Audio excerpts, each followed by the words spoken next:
30 minutes go by and I realize that I didn't end up completing any of those tasks. Forget where I placed my phone, forget that I was watering my plants, just me. Just me.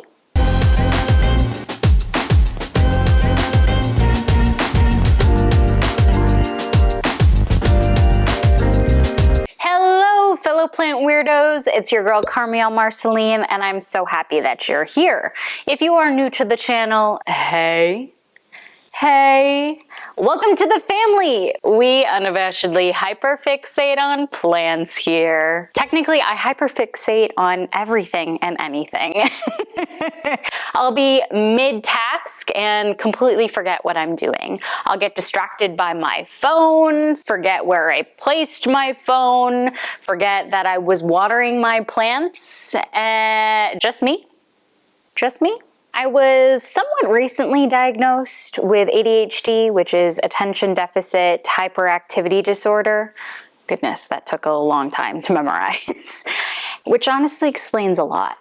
Anyway, ADHD, you see what I did there? ADHD is a common neurological-developmental disorder that affects your ability to hold attention, sit still, and have self-control. So in today's video, I'm going to be sharing 5 tips to help you take care of your plants if you have ADHD and you have trouble focusing.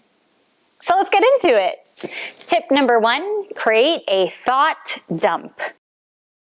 When I'm checking to see if my plants need to be watered, I remember that I need to write an email for work. So I drop my moisture meter, grab my computer, and start drafting that email. But while I'm mid-drafting that email, I remember that I need to feed Otis. So what do? I set my computer aside, grab Otis's bowls, and start feeding him. But then when that happens, 30 minutes go by and I realize that I didn't end up completing any of those tasks. Next time you're taking care of your plants, have a notepad and a pen right next to you. Do you like how I didn't say smartphone? Because smartphones are so incredibly distracting. You do not want to use that for this purpose. But while you are in the middle of watering those plants, remember, oh, hey, I need to send that email. Oh, I need to walk Otis. Oh, wait, I need to feed Otis. Just jot those little thoughts or tasks down. That way, you put it in the parking lot to get to at a later point in time, and you're still focused on that initial task at hand. Tip number 2, body double.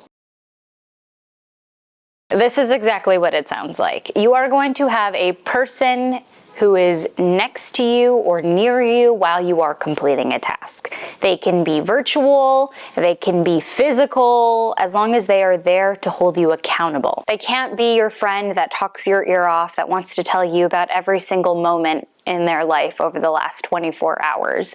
They need to be someone who is not going to distract you. Someone who is going to sit there quietly, doing their own thing, acting independently, whether they're doing work on a computer or reading. They can't be watching TV. Luckily for me, Ethan is that, my partner. And his presence does 2 things. 1, it motivates me to get my work done because I don't want to waste his time or bother him, even though I'm perfectly fine with doing that and wasting my own time. And 2, his presence has this calmness and control, which is a great juxtaposition with the chaotic nature that I experience on a daily basis. Now, if you don't have a partner, that's okay. Grab your bestie, grab a family member, just grab someone who, again, is not going to be distracting to you. Tip number 3, limit distractions. Speaking of distractions, imagine trying to do homework or a really important project while at a concert. You have the strobe lights going, you have the loud music pulsing, the crowd roaring. Wow, talk about overstimulated. Definitely not the right place to be doing that type of work, right? The same can be said of your space at home. If you have the TV running in the background and it's like a 60-inch TV, which is the one I have in my living room, you have the dishwasher going, you have your phone notifications on loud, and you can hear all of your friend and chat groups just going off. If your partner is playing with your dog and your dog is just running around, it can be very distracting. And usually what ends up happening is I forget what I'm doing and I just sit on the sofa instead of doing what I was probably supposed to be doing an hour ago. While an extreme example, that's why it's important to limit the distractions you have at home. That can be going to a separate, quieter room that is free from distractions. That can be you wearing noise-canceling headphones that have ambient music. Essentially, limit the potential for overstimulation. Tip number 4, gamify it. Gamification involves taking certain tasks and creating little mini rewards for completing them, which is great if you want to make a task more engaging and more achievable. There's this app I found recently called Habitica. I believe that's how you pronounce it. Don't quote me on that. And it's free, it's not sponsored, and it's an interesting concept. It uses retro gaming elements. The entire design is very pixelated, very like Pac-Man 80s, 90s. Anyway, while I get distracted, let me finish my initial thought. It uses those retro gaming elements to boost productivity and good habit formation. You initially create your own avatar, the color of the hair, the outfit, what's in your hair, etc. And you can customize what habits you want to reinforce, what bad habits you don't want to continue, what your daily tasks are. You can also create a to-do list. You can also indicate the difficulty level of that task and how frequently you want to perform that task, which is helpful if you are trying to build certain habits that are better for your day-to-day routine. Once you complete your task, you can essentially level up your avatar character using in-game gold, coins, items. It just takes a boring activity and makes it more engaging, which is fun. I will say that I did spend a good chunk of time adding and customizing my task list.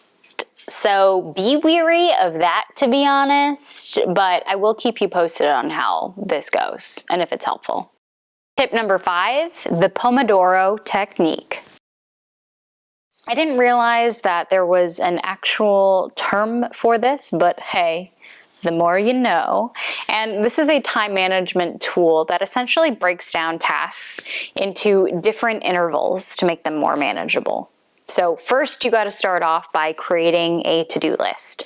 So if I were watering my plants, one of the tasks would be checking which plants need to be watered. Number 2 would be actually bottom watering them. Number 3 would be draining the water, the excess water from those planters. And then number 4 would be putting them away. Next, grab a timer. You can do your smartphone, your voice assistant. Set it for 25 minutes. And that's the amount of time that you're going to do for that first task. So for me, checking all of my plants to see which ones need to be watered. Once that concludes, I would set another timer for 5 minutes where I could take a break, do whatever I please. After that, I would repeat this entire process 3 to 4 times, those same intervals, give or take, to finish the rest of the tasks on my to-do list. And then once that is done, I would take a longer break, about 25 to 30 minutes. And why this technique is so helpful is because it allows you to be focused on certain tasks at a moment in time, allows you to be less distracted by all these other things that are happening around you.